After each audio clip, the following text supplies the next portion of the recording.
More than 100 years ago, these Australian horses carried our troops to victory in the First World War. We sent 130,000 of them to the Middle East. Only one came home.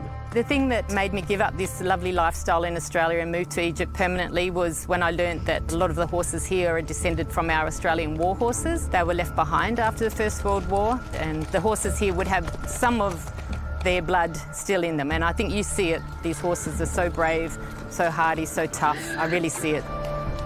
It's been 8 years since Jill Barton and her then husband sold almost everything they owned to start a horse hospital in Egypt. Jill and her team offer free treatment to a steady stream of sick and injured workhorses at a rescue clinic in Abu Sir in the country's north. Often they come in extremely skinny and wounded. They might be lame, they might have internal diseases or injuries from being in traffic accidents. I have become a bit desensitised. And so I'm not like in floods of tears every day, but I'll never get used to the cruelty. Horses here don't lead an easy life. Their owners are poor and rely on them for their livelihood. They're treated like vehicles. These owners are not animal lovers. They're just using the horse to make an income. It's estimated there are more than 1 million working horses and donkeys in Egypt used for transport, agriculture and tourism. Pulling carriages for tourists to ride in, and also just straight horse riding with the tourists mostly in the pyramid area. There's a serious lack of well-trained vets, and most horse owners couldn't afford to pay for treatment anyway. There is a belief that animals don't feel pain, so they don't see it the same way that we do. Jill and 3 vets tend around 75 animals a day. He's in really bad condition. He's actually got a really sore eye. He's really hot and sweaty, just really dull and down. So we're going to try and convince these guys to admit him.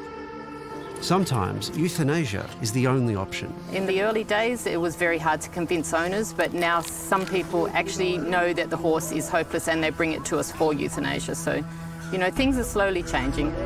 A big part of Jill's job is teaching locals how to care for their animals once she's patched them up.